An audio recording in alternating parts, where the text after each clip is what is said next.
بسم الله الرحمن الرحيم والنجم إذا هوى ما ضل صاحبكم وما غوى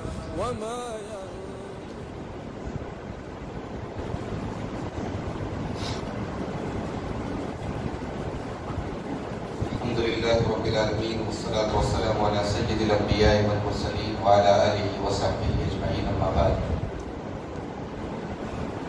محترم حضرات، آج انشاءاللہ مغرب کی اذان ہوتے ہی، سورج ڈوبتے ہی رمضان کا آخری عشرہ شروع ہو جائے گا. عشرہ کا مطلب ہوتا ہے 10 دن، 10 ڈیز. تو یہ رمضان کے جو لاسٹ 10 ڈیز ہیں، آخری عشرہ ہے، یہ پورے رمضان کا سب سے امپورٹنٹ عشرہ ہے، سب سے اہم ٹائم ہے. اور یہ وہ ٹائم ہے جس کا انتظار ہمارے پیارے نبی جناب محمد رسول اللہ صلی اللہ علیہ وسلم کیا کرتے تھے. اور جتنی محنت اس 10 دن میں آپ کرتے تھے، اتنی محنت آپ سال بھر میں کبھی نہیں کرتے. اما عائشہ رضی اللہ تعالیٰ عنہ فرماتی ہیں، کان رسول اللہ صلی اللہ علیہ وسلم یجتہد فی العشر الاواخر من رمضان ما لا یجتہد فی غیرہ. یعنی اللہ کے رسول صلی اللہ علیہ وسلم اس عشرے میں عبادت کے معاملے میں، نیکی کے معاملے میں جتنی محنت کرتے تھے وہ باقی کسی ایام میں نہیں کرتے تھے. بخاری اور مسلم کی ایک دوسری روایت میں اللہ کے پیارے نبی صلی اللہ علیہ وسلم کے بارے میں حضرت عائشہ کہتی ہے کہ جب یہ رمضان کا آخری عشرہ آتا تھا، شد مئزرہ، تو آپ صلی اللہ علیہ وسلم اپنی کمر کس لیتے تھے. کمر کس لیتے تھے مطلب یعنی الرٹ ہو جاتے تھے، تیار ہو جاتے تھے. وَأَيْقَظَ أَهْلَهُ، اور اپنے گھر والوں کو بھی آپ صلی اللہ علیہ وسلم عبادت کے لیے جگاتے تھے، خود بھی اور پوری فیملی کو. وَأَحْيَا لَيْلَهُ، اور پوری رات آپ صلی اللہ علیہ وسلم عبادت کرتے تھے. تو وہ محنت والا عشرہ جس میں ہمارے نبی محنت کرتے تھے، عبادت کرتے تھے، وہ عشرہ آج سے انشاءاللہ شروع ہوگا. اس عشرے کی ایک خاص بات اور ہے، اس عشرے کی طاق راتوں میں سے کوئی ایک رات لیلۃ القدر کی رات ہے. قدر کی رات، یہ وہی رات ہے جس رات کے بارے میں اللہ تعالیٰ نے پوری ایک سورت اتار دی سورۃ القدر کے نام سے، اور جس کے بارے میں اللہ نے فرمایا کہ لیلۃ القدر خیر من الف شہر. یہ قدر والی رات جو ہے یہ 1000 مہینوں سے افضل ہے. 1000 مہینے اگر آپ کیلکولیٹر لے کر کے کیلکولیٹ کریں تو 84 سال سے کچھ زیادہ ہوتا ہے. یعنی اس ایک رات کی عبادت is equal to 84 years. ایک رات کی دعا، ایک رات کی تلاوت، ایک رات کی نماز، ایک رات کا قیام اللیل 1000 مہینوں کے 84 سال کے برابر. اسی لیے اللہ کے نبی صلی اللہ علیہ وسلم صحیح حدیث میں کہتے ہیں فیہ لیلۃ من حرم خیرہا حرم الخیر کلہ. رمضان کے مہینے میں ایک رات ایسی ہے کہ اگر اس رات سے کوئی محروم ہو گیا تو پورے رمضان کی بھلائی سے وہ محروم ہو گیا. تو یہ رات کہاں ملے گی؟ اسی آخری عشرے کی طاق راتوں میں آپ صلی اللہ علیہ وسلم اس کو تلاش کرنے کا ہوگا. سوال یہ پیدا ہوتا ہے کہ اس رات میں ہم کیا کریں، طاق راتوں میں ہم کیا کریں. اما عائشہ رضی اللہ تعالیٰ عنہ نے یہی سوال آپ صلی اللہ علیہ وسلم سے کیا تھا. پوچھا کہ ارأیت ان علمت ای لیلۃ لیلۃ القدر، اے اللہ کے نبی اگر مجھے معلوم ہو جائے کہ لیلۃ القدر کون سی رات ہے تو میں کیا پڑھوں، کیا کہوں؟ تو آپ صلی اللہ علیہ وسلم نے فرمایا کہ اے عائشہ تم یہ دعا پڑھو، اللہم انک عفو تحب العفو فاعف عنی.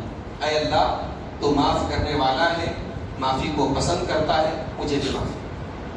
اتنی عظیم رات، کیا مانگا جا رہا ہے؟ معافی مانگی جا رہی ہے. کیا مطلب ہوا اس کا؟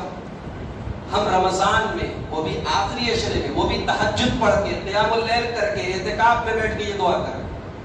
گویا ہم اللہ تعالیٰ کے آگے یہ تسلیم کر رہے ہیں کہ اللہ یہ ساری نیکیاں کرنے کے باوجود اگر تو نے معاف نہیں کیا، تو نے درگزر نہیں کیا، تو نے ہمارے گناہوں کو بخشا نہیں، تو اے اللہ پھر ہم خسارے میں پڑ گئے. تو سب سے بڑا سوال جو ایک بندے کا ہے وہ معافی کا سوال. اچھا چھوٹی سی دعا سکھائی اللہ کے رسول.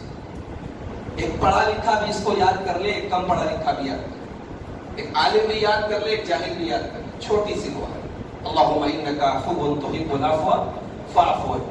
اور اس چھوٹی سی دعا کے اندر دنیا کی سب سے قیمتی چیز ہم نے مانگی. ہمارا مقصد کیا؟ اللہ ہمیں معاف کر، اللہ ہمیں معاف کر کے جنت میں ڈال دے. تو ہمارا جو زندگی کا ٹارگیٹ ہے وہ ایک دعا کے اندر ہم نے پا لیا. اچھا، اس دعا کے اندر دعا کے آداب بھی موجود ہیں. پہلے ہم اللہ کی تعریف کرتے ہیں کہ اے اللہ تو معاف کرنے والا ہے، معافی کو پسند کرتا ہے، اس لیے مجھے معاف کر. تو یہ بڑی پیاری دعا ہے. اور اس حدیث سے ایک بات اور معلوم ہوئی کہ لیلۃ القدر کی سب سے بڑی عبادت دعا ہے. جتنا ہو سکے اللہ سے دعا کرو. یہ داغ راتیں جو ہے یہ اصل ان کا مقصد کیا ہے؟ دعا ہے.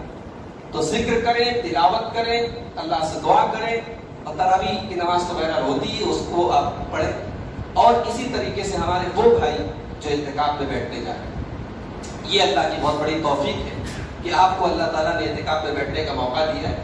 آپ اس اعتکاف میں اپنی عام زندگی نہ گزاریں. اعتکاف کا جو یہ 10 دن کا ٹائم ہے بڑا قیمتی ٹائم ہے. اس کو آپ ایک ایک منٹ کو جو ہے صحیح استعمال کریں، نیکی کے کاموں میں گزاریں، اور حتی الامکان جہاں تک ہو سکے اپنے آپ کو گناہوں سے بچانے کی کوشش کریں. جو لوگ اعتکاف میں کسی مجبوری کی وجہ سے نہیں بیٹھ پا رہے، ان سے یہ گزارش ہے کہ ان 10 دنوں کی قدر کریں. ان کو شاپنگ میں، بازاروں میں، مارکیٹوں میں گھومنے پھرنے میں نہ گزاریں.